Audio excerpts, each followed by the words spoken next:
Bismillahirrahmanirrahim. Assalamualaikum warahmatullahi wabarakatuh.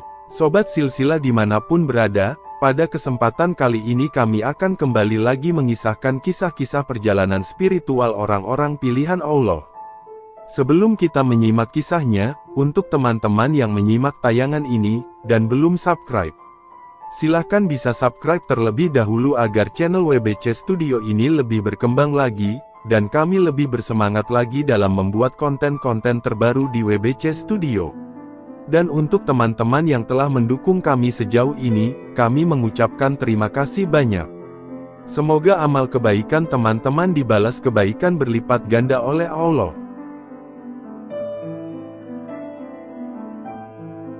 Kitab Futuhul Ghaib, Syekh Abdul Qadir Al-Jailani. Ajaran ke-7. Keluarlah dari dirimu sendiri dan serahkanlah segalanya kepada Allah. Penuhi hatimu dengan Allah. Patuhlah kepada perintahnya dan larikanlah dirimu dari larangannya, agar nafsu badaniyahmu tidak memasuki hatimu setelah ia keluar. Untuk membuang nafsu-nafsu badaniyah dari hatimu, kamu harus berjuang melawannya dan jangan menyerah kepadanya dalam keadaan bagaimanapun juga dan dalam tempo kapanpun juga. Oleh karena itu, janganlah menghendaki sesuatu yang tidak dikehendaki oleh Allah. Kehendakmu yang tidak sesuai dengan kehendak Allah adalah kehendak nafsu badaniyah. Jika kehendak ini kamu turuti, maka ia akan merusak dirimu dan menjauhkanmu dari Allah. Patuhilah perintah Allah, jauhilah larangannya, bertawakallah kepadanya dan jangan sekali-kali kamu menyekutukannya. Dialah yang telah menjadikan nafsu dan kehendakmu. Oleh karena itu, janganlah kamu berkehendak, berkebutuhan atau bercita-cita untuk mendapatkan sesuatu, agar kamu tidak tercebur ke lembah syirik. Allah berfirman, barang siapa mengharap perjumpaan dengan Tuhannya, maka hendaklah ia mengerjakan amal saleh, dan janganlah ia mempersekutukan seorang pun dalam beribadat kepada Tuhannya. Quran Surah 18 ayat 110.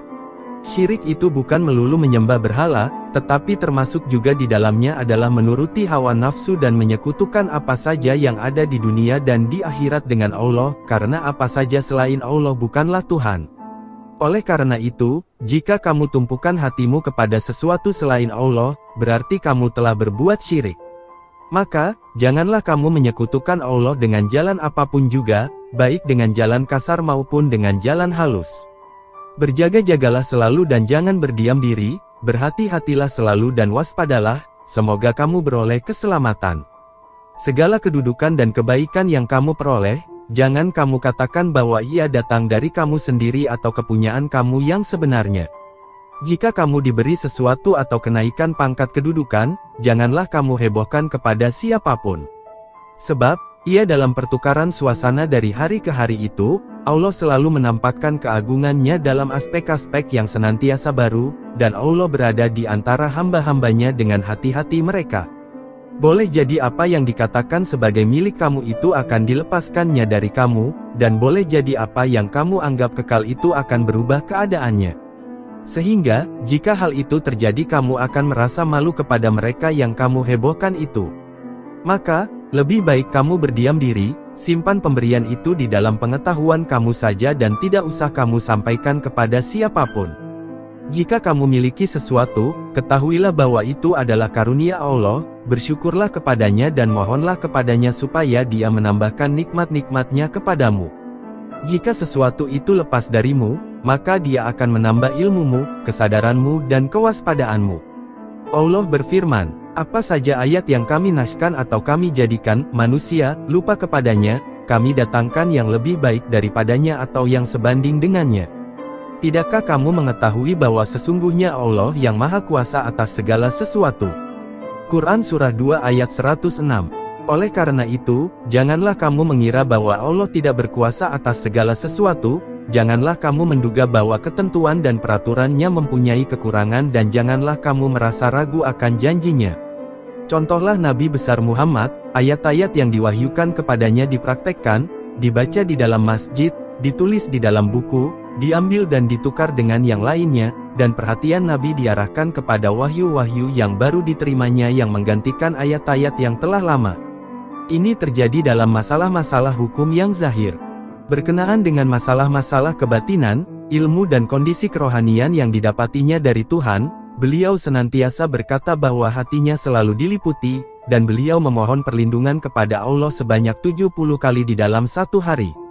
Juga diceritakan bahwa sebanyak 100 kali dalam sehari Nabi dibawa dari satu keadaan kepada satu keadaan yang lainnya, yang dengan itu beliau dibawa menuju peringkat yang paling dekat kepada Allah. Beliau mengembara ke alam yang maha tinggi sambil diselubungi oleh nur dari satu peringkat kepada peringkat lainnya yang lebih tinggi. Tiap-tiap beliau menaiki satu peringkat, maka peringkat yang di bawahnya itu tampak gelap jika dibandingkan dengan peringkat atas itu. Semakin tinggi beliau naik, semakin bersinarlah nur Allah meliputi hati sanubarinya. Beliau senantiasa menerima pengarahan supaya memohon ampunan dan perlindungan Tuhan, karena sebaik-baiknya hamba Allah itu adalah mereka yang senantiasa memohon ampunan dan perlindungan Allah dan senantiasa pula kembali kepadanya. Ini dimaksudkan untuk menyadarkan kita bahwa kita ini mempunyai dosa dan kesalahan yang keduanya terdapat pada hamba-hamba Allah di dalam seluruh aspek kehidupannya, sebagai ahli waris Adam, bapa seluruh manusia dan hamba pilihan Allah. Manakala kelalaian terhadap perintah Allah telah mengaburkan cahaya kerohanian Adam dan beliau pun menampakkan keinginannya untuk kekal hidup di surga berada di samping Tuhan, dan Tuhan pun berkehendak mengantarkan malaikat Jibril kepada beliau, maka ketika itulah kehendak diri ego beliau nampak, kehendak Adam bercampur dengan kehendak Allah. Oleh karena itu, kehendak beliau dihancurkan, keadaan pertama itu dihilangkan, kedekatan kepada Tuhan di masa itu dihilangkan, cahaya keimanan yang bersinar terang itu berubah menjadi pudar dan kesucian rohani beliau telah menjadi sedikit kotor. Kemudian Allah hendak memberikan peringatan kepada beliau, menyadarkan beliau akan dosa dan kesalahannya, memerintahkannya untuk mengakui kesalahan dan dosanya serta meminta ampun kepada Allah. Adam berkata, "Wahai Tuhan kami, sesungguhnya kami telah berbuat aniaya terhadap diri kami sendiri. Jika Engkau tidak mengampuni kami dan mengasihani kami, sudah barang tentu kami termasuk dalam golongan orang-orang yang merugi." Kemudian datanglah petunjuk kepada beliau, kesadaran untuk bertobat, pengetahuan tentang hakikat akibatnya dan ilmu hikmah yang tersembunyi di dalam peristiwa ini pun tersingkaplah. Dengan kasih sayangnya, Allah menyuruh mereka supaya tobat. Setelah itu, kehendak yang timbul dari Adam diganti dan keadaannya yang semula pun dirubah, maka diberikanlah kepadanya jabatan, wilayah, yang lebih tinggi serta diberi kedudukan di dalam dunia ini dan di akhirat kelak. Maka jadilah dunia ini sebagai tempat tinggalnya dan tempat keturunannya, dan akhirat kelak adalah tempat kembalinya yang kekal abadi. Jadikanlah Nabi besar Muhammad, seorang Rasul dan kekasih Allah, hambanya yang pilihan itu, dan Adam, yaitu bapa seluruh manusia dan hamba pilihan Allah, sebagai contoh dan tauladan.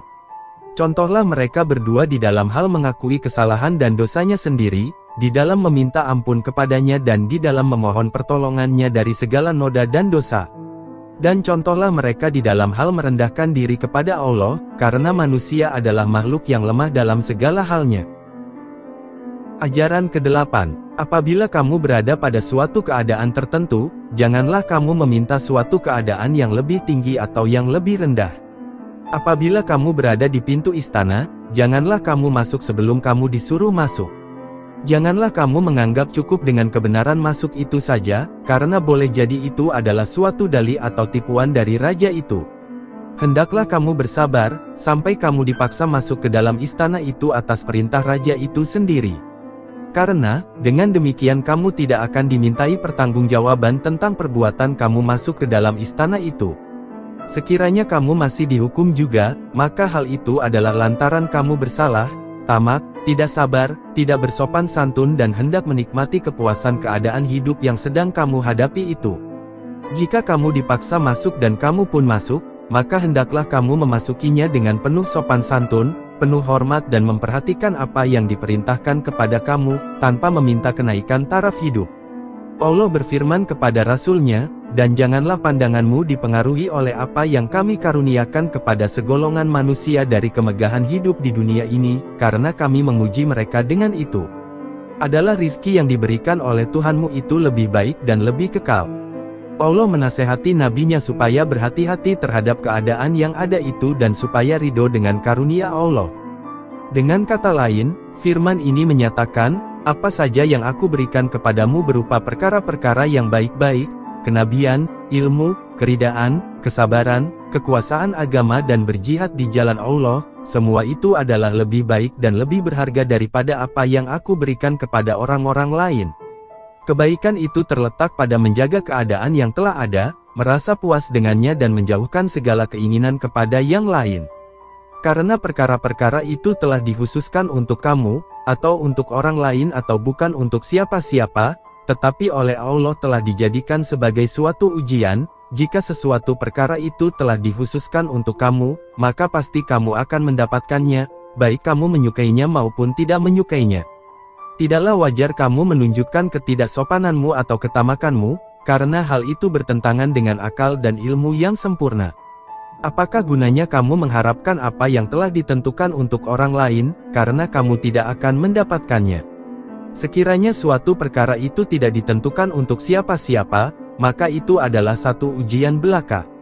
Orang yang berakal tidak akan bersahaja untuk mencari suatu ujian. Karenanya, kebaikan itu adalah menjaga dan ridho dengan keadaan yang ada sekarang.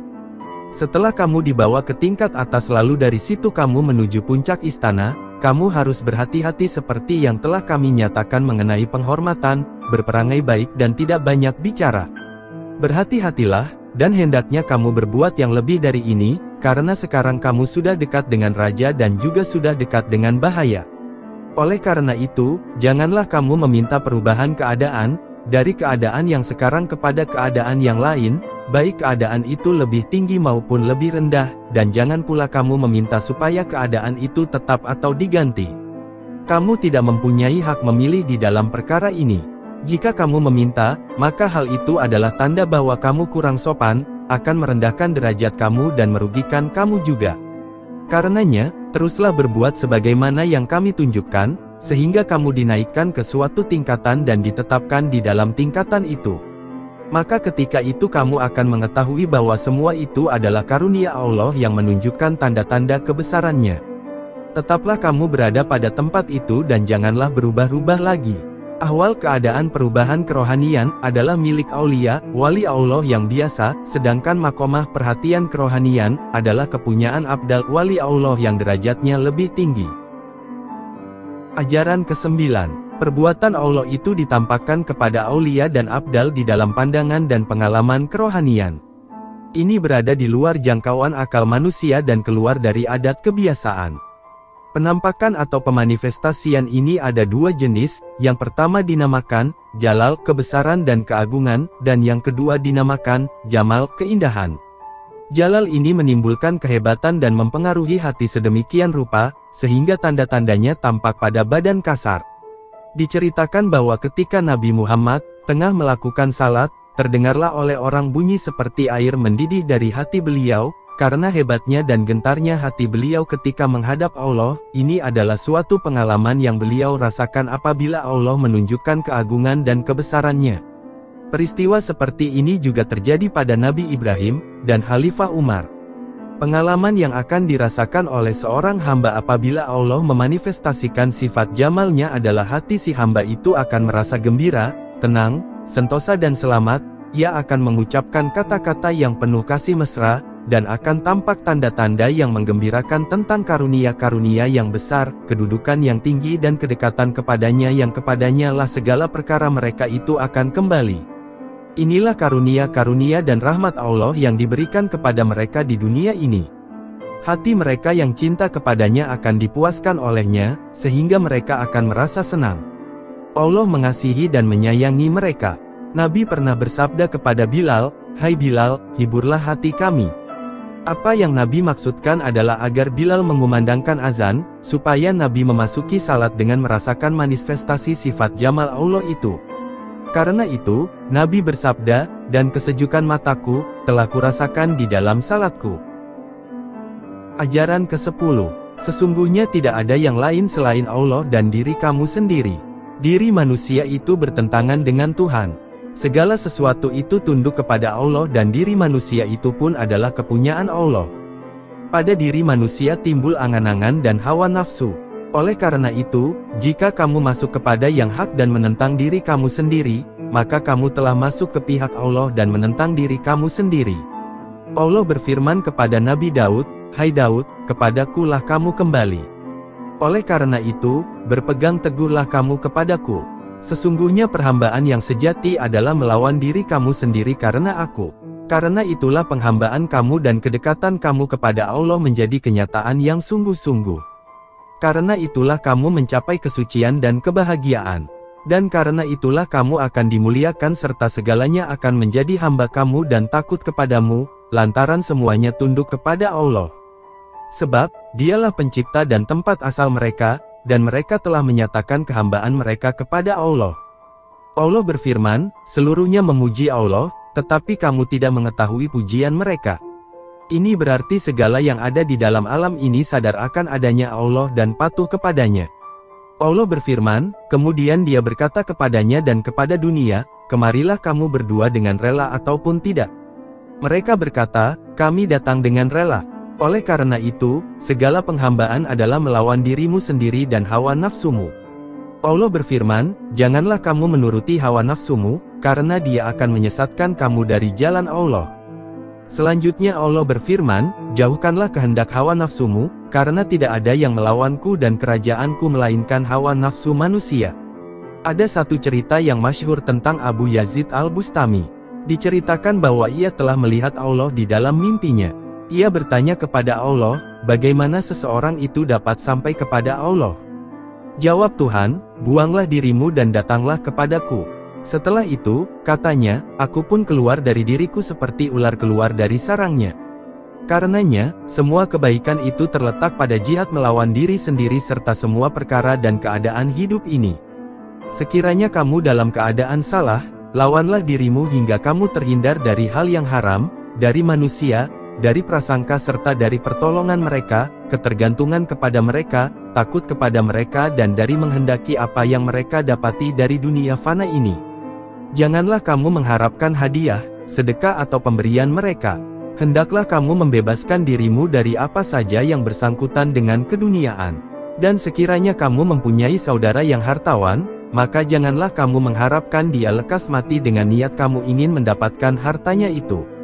Hendaklah kamu keluar dari pengaruh makhluk dan anggaplah mereka itu seperti pintu pagar yang biasa terbuka dan biasa tertutup atau seperti bunglon yang kadang-kadang berubah dan kadang-kadang tidak.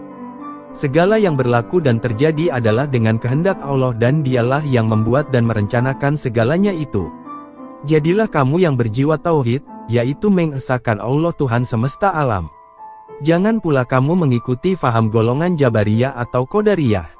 Lebih baik kamu mengatakan bahwa perbuatan itu adalah kepunyaan Allah, sedangkan manusia adalah berusaha. Jalankanlah perintah Allah yang berhubungan dengan manusia, pisahkanlah bagianmu dengan perintahnya dan janganlah kamu melampaui batas, karena perintah Allah itu pasti berlaku dan Allah akan menjatuhkan hukuman kepada kamu dan mereka. Janganlah kamu ingin menjadi hakim sendiri. Keberadaan kamu bersama manusia adalah karena takdir Allah dan takdir ini terdapat di dalam kegelapan. Oleh karena itu, masuklah ke dalam kegelapan itu dengan membawa lampu yang juga menjadi hakim. Itulah dia Al-Quran dan Sunnah Rasulullah. Janganlah kamu melanggar keduanya. Jika timbul di dalam pikiranmu atau kamu menerima suatu ilham, kemukakanlah dulu kepada Al-Quran dan Sunnah Rasulullah. Sekiranya suatu pikiran atau ilham bertentangan dengan Al-Quran dan hadits, maka janganlah kamu ikuti dan kamu jalankan, karena hal itu mungkin datang dari iblis. Jika Al-Quran mewajibkan seperti makan, minum dan lain-lainnya dan ilham pun sejalan dengan yang diwajibkan itu, maka janganlah kamu terima dan ketahuilah bahwa itu adalah ajakan atau godaan untuk memuaskan hawa nafsu dan sifat-sifat kebinatanganmu. Oleh karena itu lawanlah dan janganlah kamu turuti. Jika apa yang diilhamkan kepada kamu itu tidak sesuai dengan Al-Quran dan hadits, baik yang berupa larangan maupun pembenaran, dan tidak pula kamu ketahui dengan faham, seperti kamu disuruh untuk pergi ke suatu tempat atau disuruh menemui seseorang yang saleh, sedangkan kamu tidak perlu lagi pergi ke tempat itu atau berjumpa dengan orang itu, tetapi dengan pengetahuan dan nur kamu dapat mengetahuinya, maka bersabarlah, jangan tergesa-gesa dan bertanyalah kepada diri kamu sendiri, adakah ilham ini datang dari Allah dan aku mesti melakukannya? Pikirkan dulu dan bersabarlah. Adalah biasa bagi Tuhan untuk mengulang ilham seperti itu dan memerintahkan kepada kamu untuk segera melakukan perkara ilham itu atau untuk membuka suatu tanda yang dibukakan bagi para ahli Allah, tanda yang hanya dapat dipahami oleh para aulia yang bijaksana dan para abdal. Janganlah kamu terburu-buru mengerjakan perkara itu, karena kamu tidak mengetahui akibat dan tujuannya, dan juga kamu tidak mengetahui ujian dan jalan yang dapat merusak dan menguji kamu. Karena itu bersabarlah sampai Tuhan sendirilah yang menjadi pelaku perkara itu untuk kamu. Apabila sesuatu perbuatan itu benar-benar dari Allah, maka akan selamatlah kamu dan Dia pasti menolong kamu. Jika kamu sendiri yang melakukannya, maka kamu sendirilah yang bertanggung jawab atas perbuatanmu itu. Jika Allah yang melakukannya untuk kamu, maka kamu tidak bertanggung jawab atas perbuatanmu itu, karena perbuatan itu adalah perbuatan Allah, dan sudah barang tentu Allah sendirilah yang bertanggung jawab atas perbuatannya. Jika kamu berada dalam peringkat hakikat, yaitu kedudukan wilayah kewalian, maka lawanlah nafsumu itu dan patuhlah kepada perintah itu sepenuhnya. Kepatuhan kepada perintah ini ada dua macam. Pertama, hendaknya kamu mengambil dari dunia ini apa-apa yang kamu perlukan saja. Hindarkanlah dirimu dari keserakahan hawa nafsumu, lakukanlah ibadah-ibadahmu dan hindarkanlah dosa-dosa, baik yang tampak maupun yang tersembunyi. Kedua, berkenaan dengan perintah batiniyah. Ini adalah perintah Allah yang berupa suruhan dan larangan untuk melakukan sesuatu. Perintah batiniyah atau perintah yang tersembunyi ini adalah perintah untuk melakukan hal-hal yang tidak haram dan tidak pula wajib, di mana seorang hamba diberi kebebasan untuk bertindak. Dalam hal ini, hendaknya si hamba tadi tidak mengambil inisiatif kemauan sendiri, tetapi hendaklah ia menunggu perintah yang berkenaan dengannya. Apabila perintah itu telah datang, maka patuhilah dengan segenap gerak dan diam, karena Allah semata-mata. Jika di dalam syariat terdapat hukum tentang sesuatu perkara, maka tunduklah kepada hukum itu. Tetapi, jika tidak terdapat hukum di dalam syariat mengenai perkara itu, maka bertindaklah menurut perintah batin atau perintah yang tersembunyi itu. Melalui inilah seseorang dapat menjadi orang yang benar-benar telah mencapai hakikat. Sekiranya perintah batin ini tidak ada dan yang ada hanyalah perbuatan Allah, maka ini memerlukan suatu penyerahan. Jika kamu telah mencapai hakikat yang sebenarnya, yang juga disebut keadaan tenggelam mahu atau fana, maka kamu telah mencapai peringkat abdal, mereka yang luluh hatinya karena Allah, sesuatu keadaan atau peringkat yang dimiliki oleh orang-orang yang betul-betul berjiwa tauhid, suatu keadaan yang dimiliki oleh orang-orang yang dikaruniai cahaya kerohanian, yaitu orang-orang yang berilmu dengan kebijaksanaannya yang tinggi, orang-orang yang menjadi ketua dari seluruh ketua, pelindung dan penjaga halayak ramai, khalifah Allah dan walinya serta orang-orang yang dipercayainya. Mematuhi perintah di dalam hal-hal yang demikian itu adalah melawan hawa nafsu kamu sendiri, memisahkan diri dari ketergantungan kepada daya dan upaya apa saja serta kosong dari segala kehendak dan tujuan apa saja yang berkenaan dengan dunia dan akhirat. Oleh karena itu, jadilah kamu hamba raja itu dan bukan hamba kerajaan serta hamba perintah Allah dan bukan nafsu badaniyah. Dan jadilah kamu seperti bayi yang berada dalam pelukan ibunya, atau seperti mayat yang sedang dimandikan oleh orang-orang dan atau seperti orang sakit yang tidak sadarkan diri di hadapan dokter, di dalam hal yang berada di luar, baik berupa suruhan maupun larangan. Ajaran ke-11. Jika nafsu untuk kawin telah muncul di dalam pikiranmu, tetapi kamu miskin tidak punya apa-apa lalu kamu bersabar dengan harapan menunggu pertolongan Allah yang menjadikan kamu dan nafsu kamu itu, maka Allah pasti menolong kamu, baik dengan menghilangkan nafsu itu dari kamu maupun dengan memberimu rizki ataupun dengan mencukupkan kamu dengan berbagai cara, dengan meringankan beban dan meningkatkan derajat kamu di akhirat kelak. Allah pasti menolongmu karena kesabaran dan keridaanmu itu. Allah pasti menambah kesucian dan kekuatanmu. Jika Allah mencukupimu di dalam masalah rizki, maka kesabaranmu itu akan bertukar dengan syukur. Allah menjanjikan akan menambahkan karunia-Nya kepada mereka yang bersyukur. Firman Allah, sesungguhnya jika kamu bersyukur, pasti kami akan menambahkan nikmat kepadamu, dan jika kamu mengingkari nikmatku, maka sesungguhnya azabku sangat pedih. Quran Surah Ibrahim ayat 7. Jika sesuatu itu telah ditakdirkan bukan untuk kamu, maka janganlah kamu merasa kesal.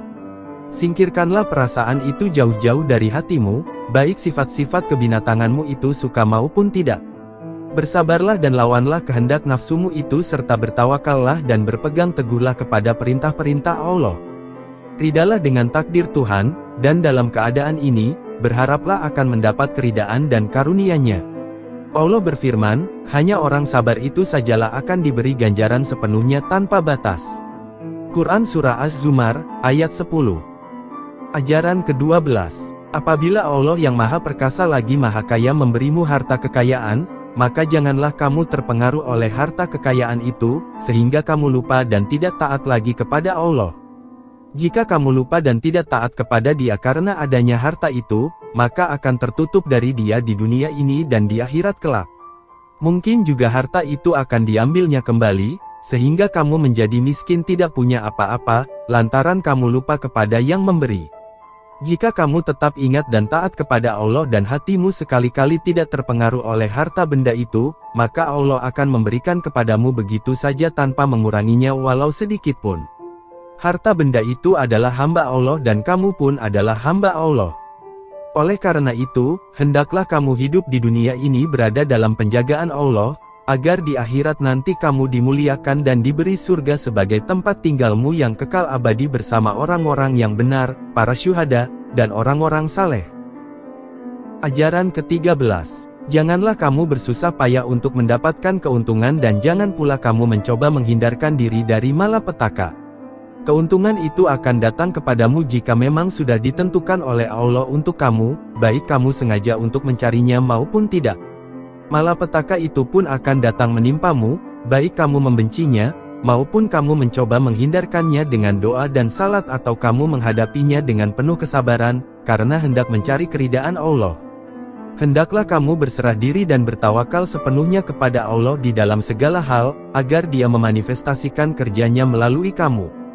Jika kebaikan yang kamu dapati, maka bersyukurlah. Dan jika bencana yang menimpa kamu, maka bersabarlah dan kembalilah kepada Dia. Kemudian, rasakanlah keuntungan yang kamu dapati dari apa yang kamu anggap sebagai bencana itu, lalu tenggelamlah di dalam Dia melalui perkara itu sejauh kemampuan yang kamu miliki dengan cara keadaan rohani yang telah diberikan kepadamu. Dengan cara inilah kamu dinaikkan dari satu peringkat ke peringkat lainnya yang lebih tinggi dalam perjalanan menuju Allah, supaya kamu dapat mencapai Dia. Kemudian kamu akan disampaikan kepada satu kedudukan yang telah dicapai oleh orang-orang sidik, para syuhada dan orang-orang saleh sebelum kamu. Dengan demikian kamu akan dekat dengan Allah, agar kamu dapat melihat kedudukan orang-orang sebelum kamu dengan menuju Raja yang Maha Agung itu. Di sisi Tuhan Allah lah kamu mendapatkan kesentosaan, keselamatan dan keuntungan. Biarlah bencana itu menimpa kamu dan jangan sekali-kali kamu mencoba menghindarkannya dengan doa dan salatmu, dan jangan pula kamu merasa tidak senang dengan kedatangan bencana itu, karena panas api bencana itu tidak sehebat dan sepanas api neraka. Telah diceritakan bahwa Nabi Muhammad pernah bersabda, sesungguhnya api neraka akan berkata kepada orang-orang yang beriman, lekaslah kamu pergi wahai orang-orang mumin, karena cahayamu akan memadamkan apiku. Bukankah cahaya si mukmin yang memadamkan api neraka itu serupa dengan cahaya yang terdapat padanya di dunia ini dan yang membedakan orang-orang yang taat kepada Allah dengan orang-orang yang durhaka kepadanya? Biarkanlah cahaya itu memadamkan api bencana, dan biarkanlah kesabaranmu terhadap Tuhan itu memadamkan hawa panas yang hendak menguasai kamu. Sebenarnya, bencana yang datang kepada kamu itu bukannya akan menghancurkan kamu, melainkan sebenarnya adalah akan menguji kamu, mengesahkan kesempurnaan iman kamu, menguatkan dasar kepercayaanmu dan memberikan kabar baik ke dalam batinmu. Allah berfirman, dan sesungguhnya kami benar-benar akan menguji kamu agar kami mengetahui orang-orang yang berjihad dan bersabar di antara kamu, dan agar kami menyatakan baik buruknya hal ihwalmu. Quran Surah 47 ayat 31. Oleh karena itu, manakala kebenaran keimanan kamu telah terbukti dan kamu dapat menyesuaikan diri dengan kehendak dan perbuatan Allah, dan dengan izin Allah juga, maka hendaklah kamu tetap bersabar dan ridho serta patuh kepadanya. Janganlah kamu melakukan apa saja yang dilarang oleh Allah. Apabila perintahnya telah datang, maka dengarkanlah, perhatikanlah, bersegeralah melakukannya, senantiasalah kamu bergerak dan jangan bersikap pasif terhadap takdir dan perbuatannya, tetapi pergunakanlah seluruh daya dan upayamu untuk melaksanakan perintahnya itu. Sekiranya kamu tidak sanggup melaksanakan perintah itu, maka janganlah lalai untuk kembali menghadap Tuhan. Mohonlah ampunannya dan memintalah dengan penuh merendahkan diri kepadanya. Carilah sebab musabab mengapa kamu tidak sanggup melaksanakan perintah itu. Mungkin saja kamu tidak sanggup melaksanakan perintah itu lantaran kejahatan buruk sangka yang terdapat di dalam pikiranmu, atau kamu kurang bersopan santun di dalam mematuhinya, atau kamu terlalu sombong dan bangga, atau kamu terlalu menggantungkan diri kepada daya dan upayamu sendiri, dan atau kamu menyekutukan Allah dengan dirimu atau makhluk. Akibat semua itu, kamu berada terlalu jauh dari Dia, membuatmu lupa untuk mematuhi Dia, kamu dijauhkan dari pertolongannya, Dia murka kepadamu dan membiarkanmu asyik terlena dengan hal-hal keduniaan dan menuruti nafsu angkara murkamu. Tahukah kamu, bahwa semua itu menyebabkan kamu lupa kepada Allah dan menjauhkan kamu dari Dia yang menjadikan dan mengasuhmu serta memberimu rizki yang tiada terkira? Oleh karena itu waspadalah terhadap apa saja yang dapat menjauhkan kau dari Allah. Berhati-hatilah terhadap apa saja selain Allah yang hendak memalingkan kamu dari Allah. Apa saja selain Allah bukanlah Allah. Karenanya, kamu jangan mengambil apa saja selain Allah lalu kamu membuang Allah, karena Allah menciptakan kamu itu hanya untuk mengabdi kepadanya saja. Maka janganlah kamu menganiaya dirimu sendiri dengan melupakan Allah dan perintahnya, karena hal ini akan menyeretmu masuk neraka yang bahan bakarnya terdiri atas manusia dan batu. Ketika itu kamu akan menyesal, sesal yang tiada berguna lagi. Tobat pada waktu itu sudah tidak berguna lagi. Merataplah dan menangislah, tetapi siapakah yang berdaya untuk menolongmu? Kamu memohon ampun kepada Allah, tetapi Allah tidak menerima permohonanmu lagi ketika itu. Kemudian kamu berangan-angan hendak kembali lagi ke dunia untuk membetulkan ibadahmu kepada Allah, tetapi apa daya dunia sudah tidak ada lagi bagi kamu. Kasihanilah diri kamu itu, gunakanlah segala daya dan upayamu untuk mengabdikan diri kepada Allah. Gunakanlah apa saja yang telah diberikan Allah kepadamu, berupa ilmu, akal, kepercayaan dan cahaya kerohanian kamu untuk mengabdikan diri kepada Allah, agar kamu diliputi cahaya yang terang benderang dan tidak lagi berada di dalam kegelapan. Berpegang teguhlah kepada Allah dan hukum-hukumnya, dan mengembaralah kamu menuju Allah menurut aturan-aturan yang telah ditentukan oleh Allah. Dialah yang telah menciptakan dan memelihara kamu serta menjadikan kamu seorang manusia yang sempurna. Janganlah kamu mencari apa-apa yang tidak diperintahkannya dan janganlah kamu mengatakan bahwa sesuatu itu buruk sebelum Dia mengharamkannya. Apabila telah terdapat keserasian antara kamu dengan Allah dan perintahnya, maka seluruh alam ini akan menghambakan diri kepada kamu. Dan apabila kamu menghindarkan apa-apa yang diharamkan oleh Allah, maka semua perkara yang tidak diinginkan itu akan lari dari kamu dimanapun juga kamu berada. Allah berfirman, "Wahai manusia, Akulah Tuhan. Tidak ada Tuhan selain Aku. Jika Aku mengatakan kepada sesuatu, jadilah, maka jadilah ia. Patuhlah kepadaku sehingga jika kamu mengatakan kepada sesuatu, jadilah, maka jadilah ia." Allah juga berfirman, "Wahai bumi, barang siapa menghambakan dirinya kepadaku, maka berkhidmatlah engkau kepadanya. Dan barang siapa menghambakan dirinya kepadamu, maka buatlah ia susah." Demikianlah firman-firman Tuhan di dalam kitabnya. Oleh karena itulah, jika datang larangan dari Allah, maka jadikanlah dirimu seolah-olah orang yang letih, lesu dan tiada berdaya, atau seperti tubuh yang tiada bersemangat, tiada berkehendak dan bernafsu, bebas dari dunia kebendaan, lepas dari nafsu-nafsu kebinatangan, atau bagaikan halaman rumah yang gelap gulita, dan atau seperti bangunan yang hendak roboh yang tidak berpenghuni. Hendaknya kamu menjadi seperti orang yang telah tuli, buta, bisu, sakit gigi, lumpuh, tidak bernafsu, tidak berakal dan badan kamu seolah-olah mati dan dibawa kabur. Hendaklah kamu memperhatikan dan segera melaksanakan perintah-perintah Allah. Bencilah dan malaslah untuk melakukan apa-apa yang dilarang oleh Allah, beraksilah terhadapnya seperti orang mati dan serahkanlah bulat-bulat dirimu kepada Allah. Minumlah minuman ini, ambillah obat ini dan makanlah makanan ini, supaya kamu bebas dari nafsu-nafsu kebinatangan dan kesetanan, agar kamu sembuh dari penyakit dosa dan maksiat serta terlepas dari ikatan hawa nafsu. Semoga kamu mencapai kesehatan jiwa yang sempurna. Ajaran ke-14. Wahai mereka yang menjadi hamba hawa nafsu mereka, janganlah kamu mengira bahwa diri kamu masuk ke dalam golongan mereka yang menjadi ahli Allah. Kamu telah menghambakan diri kamu kepada hawa nafsu kamu, sedangkan mereka menghambakan diri mereka kepada Allah. Kamu menghendaki dunia, sedangkan mereka menghendaki akhirat. Kamu hanya melihat dunia ini saja, sedangkan mereka melihat Tuhan yang menjadikan langit dan bumi. Kesenanganmu terletak pada makhluk, sedangkan kesenangan mereka terletak pada Allah.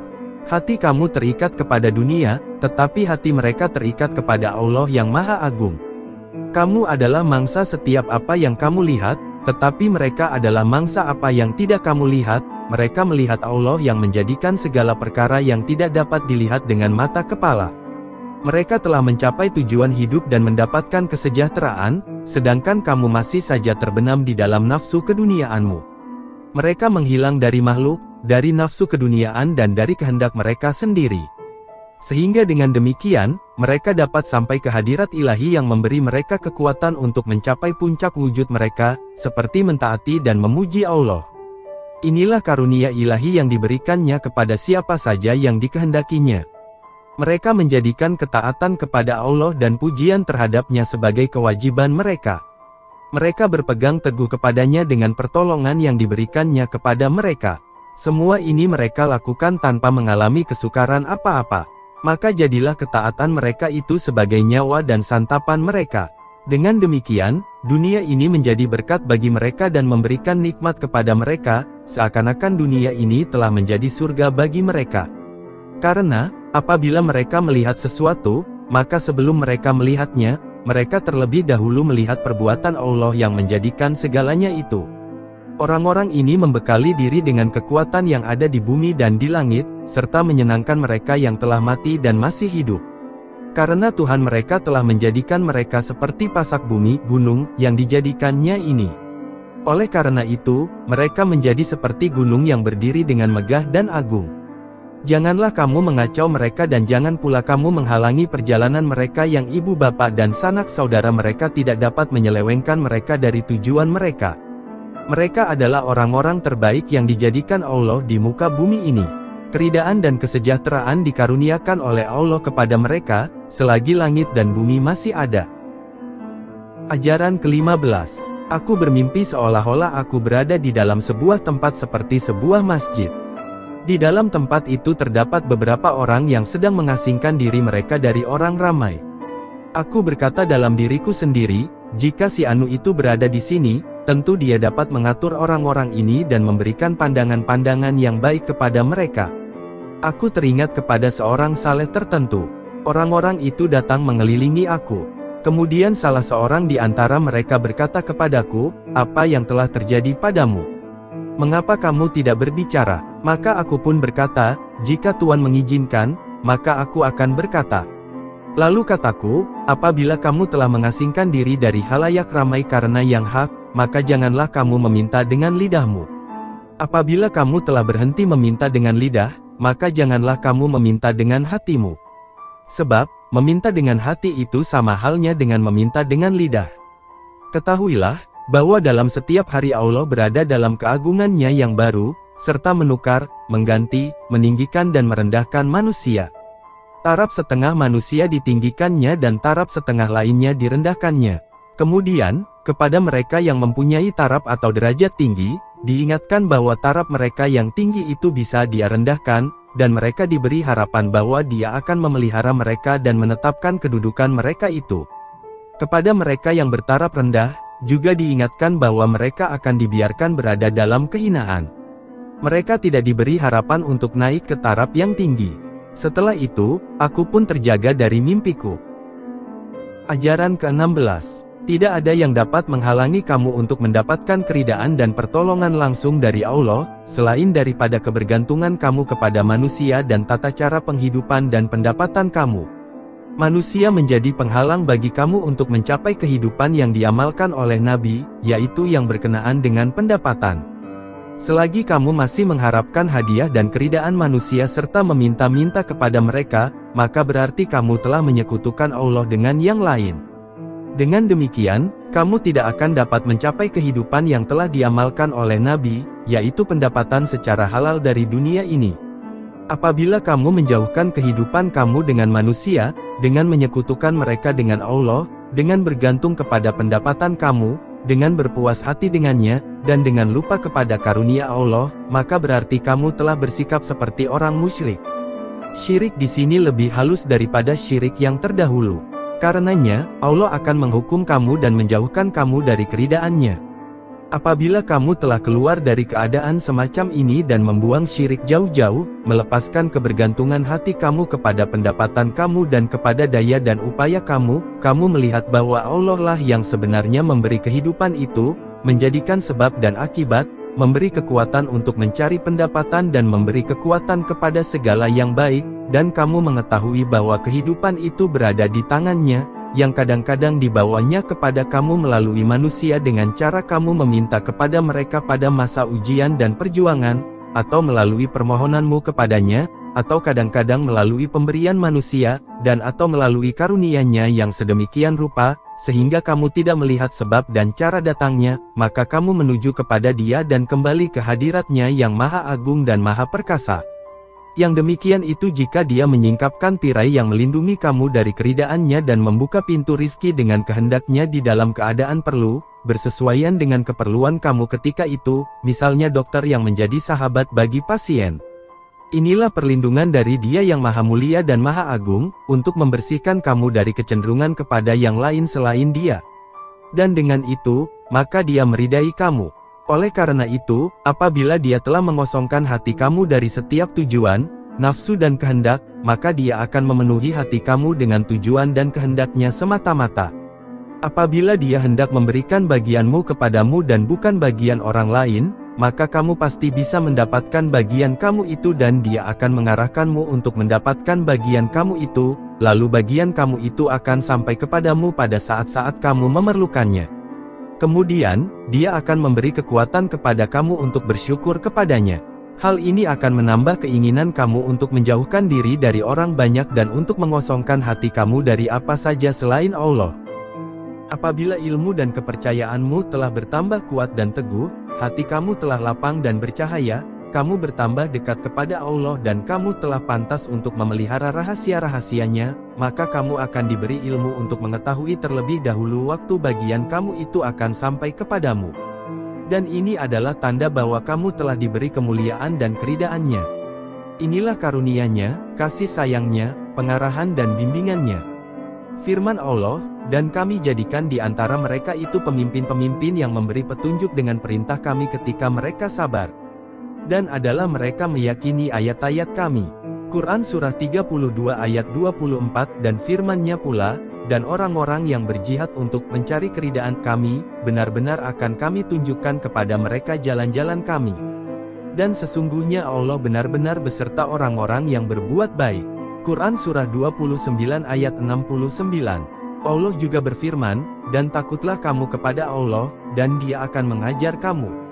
Kemudian akan diberinya kamu kekuatan untuk mengawal alam dengan kebenaran yang terang, yang tidak ada kegelapan di dalamnya, dengan tanda-tanda yang nyata dan terang seperti terangnya matahari, dengan perkataan yang manis-manis yang lebih manis dari segala yang manis dan dengan wahyu yang sebenarnya, tanpa kegelapan apapun, dan bebas dari nafsu-nafsu kebinatangan dan dari hasutan setan yang dilaknat. Allah berfirman dalam kitab-Nya, "Wahai anak Adam, Akulah Tuhan. Tidak ada yang patut disembah selain Aku. Apabila Aku berkata kepada sesuatu, jadilah, maka jadilah ia. Patuhlah kepadaku, sehingga Aku jadikan kamu bila berkata kepada sesuatu, jadilah, maka jadilah ia." Yang semacam itu telah Dia lakukan kepada kebanyakan para nabi dan para wali serta orang-orang khusus yang diridainya dari anak Adam. Semoga kisah di atas bisa diambil hikmahnya dan juga bisa diambil pelajaran oleh teman-teman sekalian. Mohon maaf kalau ada salah-salah kata. Waalaikumsalam warahmatullahi wabarakatuh.